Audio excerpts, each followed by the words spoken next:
राधा सर्वेश्वर भगवान की जय।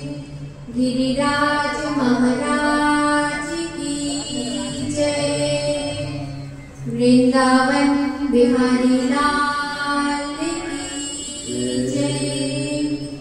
भागवत भगवान की जय। पूज्य सद्गुरुदेव भगवान की जय। जय जय श्री राधे।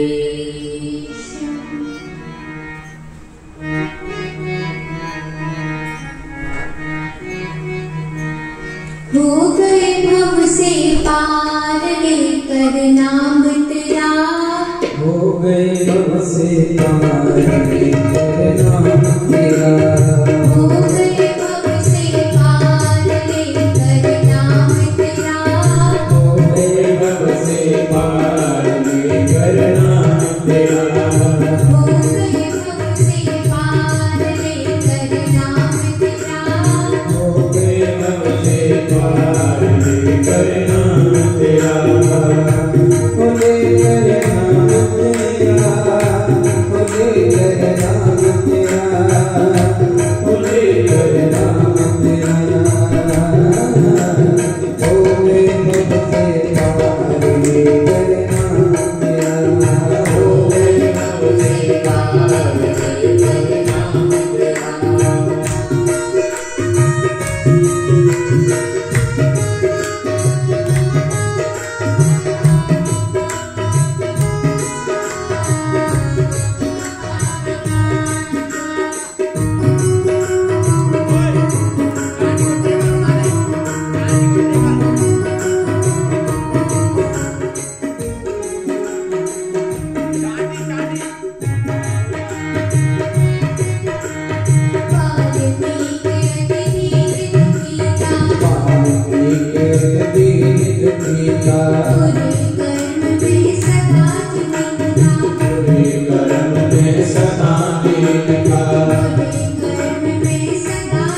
नाम तेरा। हो गए भव से पार लेकर नाम तेरा। हो गए भव से पार लेकर नाम तेरा।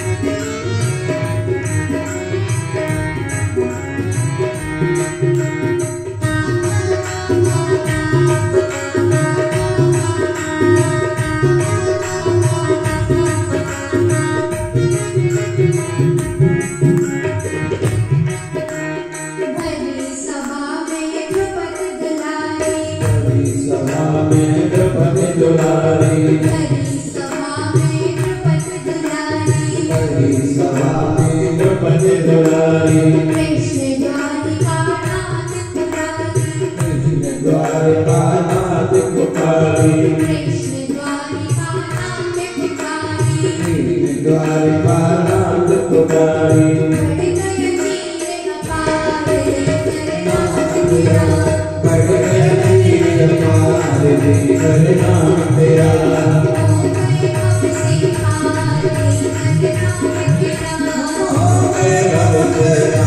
लेकर नाम तेरा हो गए भव से हो गए भव से पार लेकर नाम तेरा हो गए भव से पार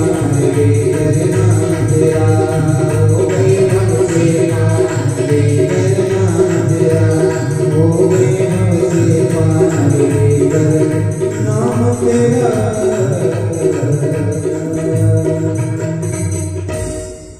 बोलिए भक्तवत्सल भगवान की जय।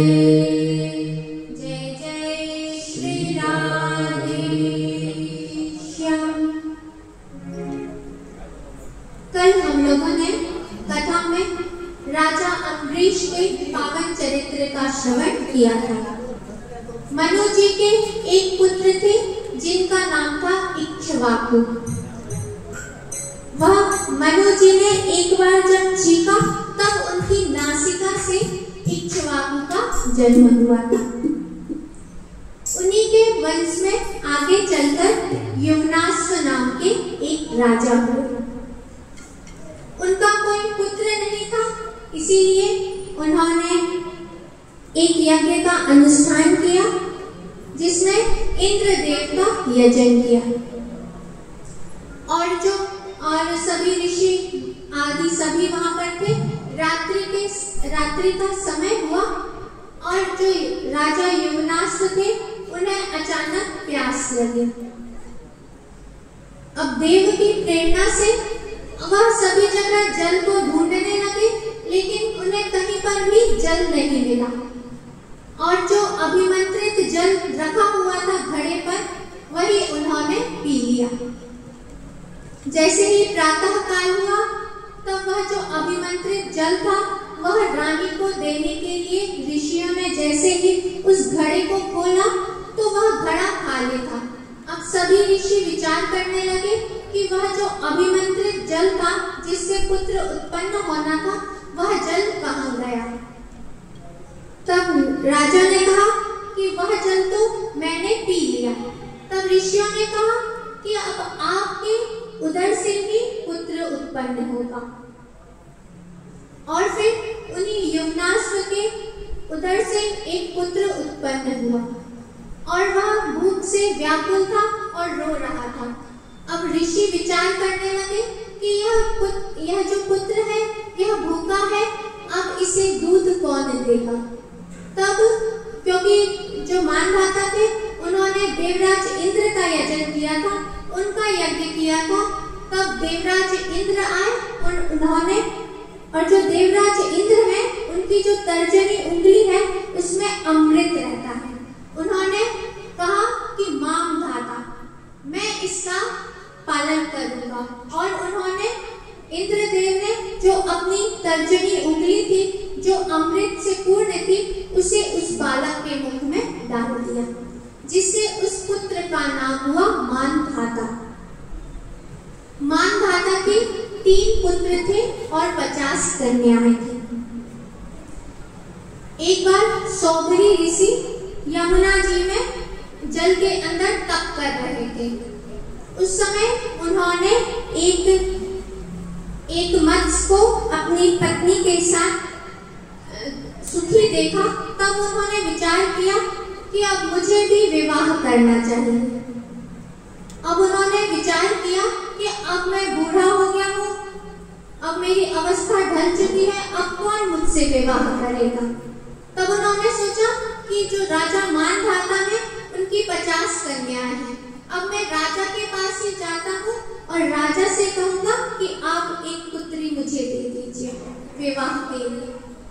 अब सौभरी ऋषि पहुंचे मानधाता के पास में। मानधाता ने देखा कि यदि मैं सौभरी ऋषि को मना करता हूँ तो यह शाप दे देंगे। तब उन्होंने विचार किया और कहा कि यदि कोई पुत्री आपको स्वयंवर में स्वयं वर ले तो आप मेरी पुत्री ले सकते हैं। सौभरी ऋषि समझ गए कि राजा ने ऐसा सूखा सूखा जवाब क्यों दिया है, क्योंकि मैं वृद्ध हो चुका हूँ, कुरूप हूँ, अब मुझे कोई भी स्त्री पसंद नहीं करेगी। तब उन्होंने अपने तप बल से अपने को इतना सुंदर बना लिया कि रानियां तो क्या, देवांगनाएं भी मुझ पर, मेरे सौंदर्य पर लालायित हो गई। ऐसा विचार किया सौभरी ऋषि ने और अपने तप बल से युवा पुरुष बन गए और फिर पहुंचे अंतःपुर में, जहां पर सभी उनकी पुत्रियां थी। वहां पर पहुंचे और सभी पुत्रियों से कहा कि जो मुझसे विवाह करना चाहते हैं वह मेरे साथ चले। अब 50 कन्याओं ने जैसे ही सौभरी ऋषि को देखा तो सब आपस में ही लड़ने लगी कि तुम इनके योग्य नहीं हो, मैं इनसे विवाह करूंगी। तब सौभरी ऋषि ने कहा कि अब 50 के साथ मैं विवाह करूंगा। और फिर उन्होंने 50 कन्याओं से विवाह कर लिया।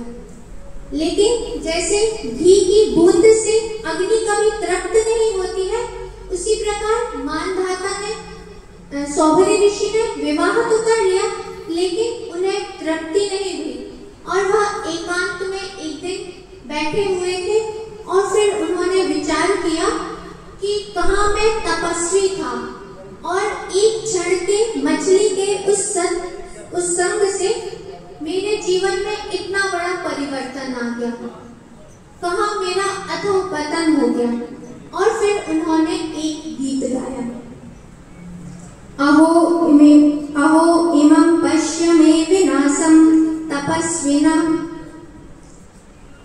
उन्होंने गीत गाया कि कहाँ मैं तपस्वी था, एकांत में वास करता था और कहाँ मैंने 50 कन्याओं से विवाह किया और अब 50 से मैं 50,000 बन गया। उनका जो परिवार था उसकी संख्या 50,000 हो गई थी। अब वह इस प्रकार विचार करने लगे कि तपस्वी को कभी भी गृहस्थियों का संग नहीं करना चाहिए। यदि किसी का संग करना ही पड़े तो भगवत भक्त का ही संग करना चाहिए, नहीं तो संत को हमेशा ही एकांत में रहकर भगवान का भजन करना चाहिए। और फिर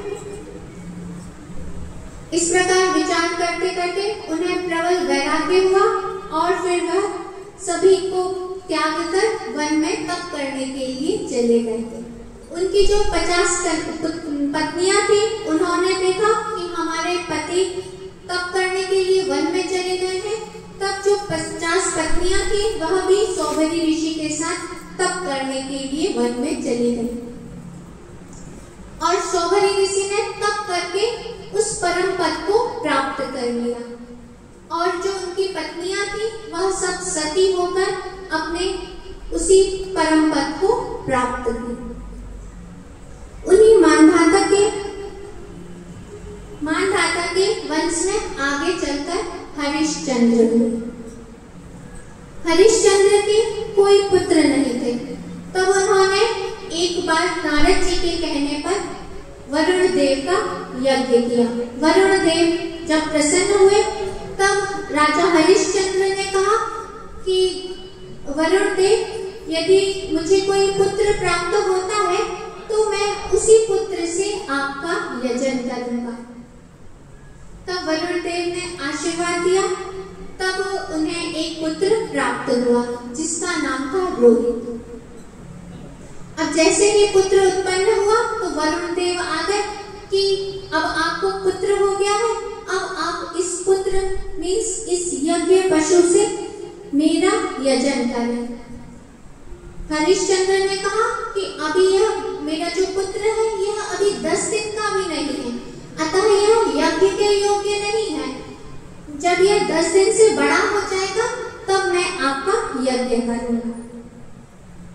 अब जब पुत्र 10 दिन से बड़ा हो गया तब पुनः वरुण देव आए और उन्होंने कहा कि चलिए अब यह आपका पुत्र 10 दिन से बड़ा हो गया है, अब आप मेरा यज्ञ कीजिए।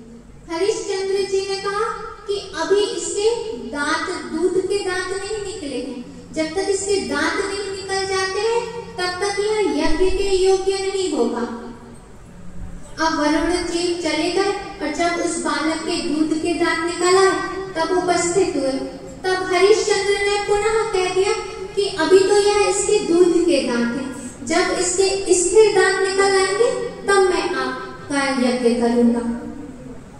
ऐसा करते करते टालते गए, क्योंकि जो हरिश्चंद्र जी थे उन्हें अपने पुत्र से मोह हो गया था कि अब मैं इस पुत्र को कैसे दे सकता हूँ वरुण जी को। अब जैसे ही जो हरिश्चंद्र के पुत्र थे रोहित, उन्हें ज्ञात हुआ कि जो मेरे पिता हैं वह मेरा बलिदान करना चाहते हैं, तब वह स्वयं ही धनुष लेकर वन में चले गए। अब जैसे ही वरुण जी को ज्ञात हुआ कि जो रोहित है वह वन में चले गए हैं, तब जो हरिश्चंद्र थे उन्हें वरुण जी ने महोदर रोग दे दिया। उस रोग से पीड़ित हो गए। अब रोहित को ज्ञात हुआ कि मेरे पिता रोग से पीड़ित हो गए हैं, तब वह अपने पिता के पास आने लगे। तब देवराज इंद्र ने उन्हें रोक दिया और कहा कि तुम अपने पिता के पास मत जाओ, तुम यहीं तीर्थों में भ्रमण करो और वन में ही रहकर अपने जीवन को सुरक्षित रखो। अब 1 वर्ष व्यतीत हो गया। अब रोहित ने सोचा अब मैं चलूं अपने पिता को देख कर आऊं। तब देवराज इंद्र बार बार वेश बदल बदल कर ब्राह्मण के बूढ़े ब्राह्मण के रूप में आकर उन्हें जाने से रोक देते थे। इस प्रकार समय बीतता गया और 7 वर्ष व्यतीत हो गए। अब जैसे ही 7 वर्ष व्यतीत हो गए, तब एक बार रोहित जा रहे थे अपने पिता से मिलने के लिए। तब उन्हें रास्ते में एक अजीगर्त नाम के ब्राह्मण मिले। उनके मंझले पुत्र थे जिनका नाम था सुनाक्षेप। उन्हीं को जो हरिश्चंद्र के पुत्र थे रोहित, उन्होंने मोल ले लिया और उस बालक को लेकर गए अपने पिता के पास और कहा कि पिता, इस बालक को ही वरुण देव को समर्पित करके अब आप यज्ञ कीजिए। हरिश्चंद्र जी ने यज्ञ किया। तब वरुण देव प्रसन्न हुए और उन्होंने एक सोने का रथ हरिश्चंद्र जी को प्रदान किया। इन्हीं के वंश में आगे चलकर बाहुक हुए। बाहुक के जो राज्य था शत्रुओं ने उनसे छीन लिया था। अब वह वन वन भटकने लगे और जो उनकी रानियां थी वह भी राजा के साथ वन वन में भटक रही थी। तो जो राजा बाहुक थे उनकी मृत्यु हो गई। तो जो उनकी रानी थी वह सती होने के लिए जाने लगी। उस समय महर्षि और औरत थे, उन्हें ज्ञात हुआ कि यह जो रानी है यह गर्भवती है, तो इनका सती नहीं होना चाहिए और उन्होंने जाकर रानी को रोक दिया। तो जो राजा की और भी रानियां थी, जैसे ही उन्हें ज्ञात हुआ कि रानी गर्भवती है, तब और भी जो रानियां थी उन्होंने भोजन में उनको विष दे दिया। विष को कहते हैं गर्भ। तो जो रानी थी उन्होंने विष का तो पान कर लिया, लेकिन वह बालक पर कोई भी प्रभाव नहीं डाल सका और जो बालक था वह विष को लेकर ही उत्पन्न हुआ। विष को कहते हैं गर्भ, इसीलिए उस बालक का नाम हुआ सगर। सगर चक्रवर्ती सम्राट बने और उनके 60,000 पुत्र हुए। उन्होंने अश्वमेध यज्ञ किया जिसमें उनके घोड़े को देवराज इंद्र ने चुरा लिया। अब सगर ने अपने 60,000 पुत्रों से कहा कि पुत्रों, अब जाओ अपने अश्वमेध यज्ञ के घोड़े को खोज कर लाओ। अब जो 60,000 पुत्र थे उन्होंने संपूर्ण पृथ्वी में खोज लिया, लेकिन कहीं भी उन्हें वह अश्व नहीं मिला और फिर उन्होंने घोड़े को ढूंढते ढूंढते पूरी पृथ्वी को ही खोद डाला और फिर वह पहुंचे कपिल देव जी के आश्रम में। क्योंकि जो देवराज इंद्र थे उन्होंने सोचा कि अब इस घोड़े को कहां पर छुपाऊं, तो उन्होंने घोड़े को ले जाकर कपिल मुनि के आश्रम में बांध दिया था। कपिल मुनि तो तप कर रहे थे, उन्हें ज्ञात नहीं हुआ, और जैसे ही सगर के 60,000 पुत्र कपिल मुनि के आश्रम में पहुंचे, तब उन लोगों ने कहा कि यह देखो इस चोर को, इसने हमारे यज्ञ का घोड़ा चुराया है, और अब देखो कैसा पाखंड का वेश रख के और अब तपस्वियों के समान अपने आप को दिखा रहा है कि मैं कैसे तप कर रहा हूं। और जैसे ही कपिल देव जी ने अपने नेत्रों को खोला, तो जितने भी सगर के 60,000 पुत्र थे वह सब जलकर राख की ढेर बन गए। अब जो सगर थे उनकी दूसरी पत्नी के गर्भ से असमंजस नाम के एक पुत्र उत्पन्न हुए, जिनके अवह ढूंढने के लिए गए सभी पुत्रों को, लेकिन कोई भी नहीं मिला। लेकिन वह पहुंचे जब कपिल देव जी के आश्रम में, तब उन्होंने कपिल देव जी की स्तुति की। कपिल देव जी प्रसन्न हुए और उन्होंने कहा कि अब आपके ये जो भाई हैं, इनका उद्धार केवल गंगा जल से ही हो सकता है। उन्होंने घोर तप किया, लेकिन गंगा जी प्रसन्न नहीं हुई। उनके पुत्र हुए अंशुमान, उन्होंने भी तप किया, लेकिन गंगा जी प्रकट नहीं हुई। फिर दिलीप हुए उनके पुत्र, उन्होंने भी तप किया। फिर दिलीप के पुत्र हुए भगीरथ, जब उन्होंने तप किया तब गंगा जी प्रकट हुई, और गंगा जी ने कहा कि यदि तुम अपने चाचाओं का उद्धार चाहते हो, तो यदि मैं यहाँ से ब्रह्मांड से पृथ्वी लोक पर गिरूंगी, तो मेरा इतना वेग रहेगा कि यदि कोई मेरे वेग को धारण नहीं कर पाएगा, तो मैं रसातल पर चली जाऊंगी। और फिर आपके पितरों का उद्धार कैसे होगा?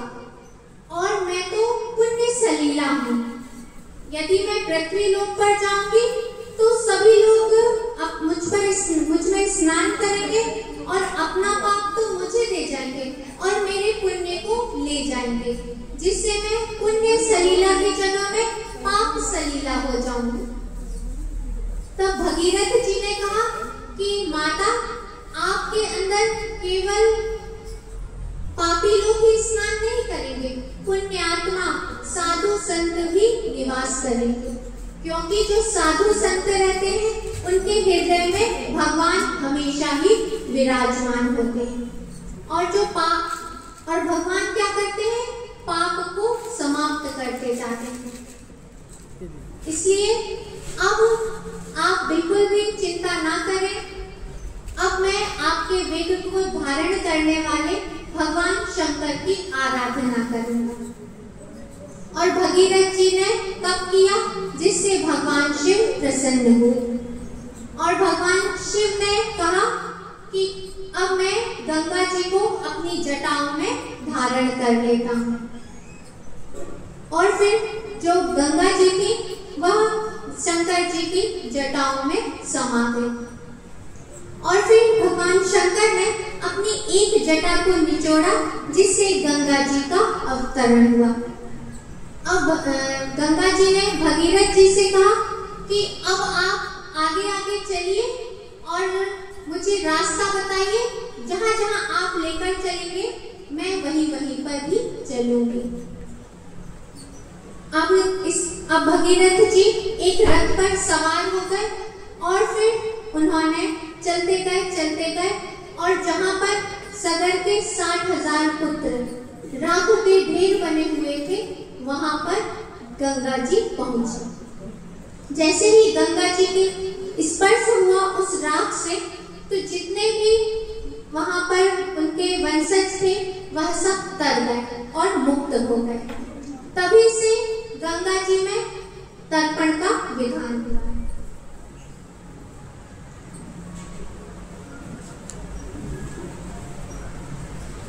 इन्हीं भगीरथ के वंश में आगे चलकर दशरथ जी हुए और दशरथ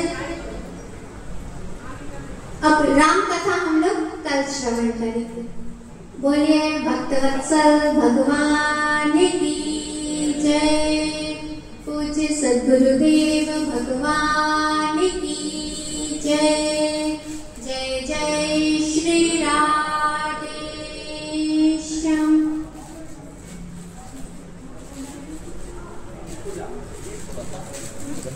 आने वाली थी ये कहाँ से होगा? बंद करो इसको, बंद करो इसको। क्या हुआ?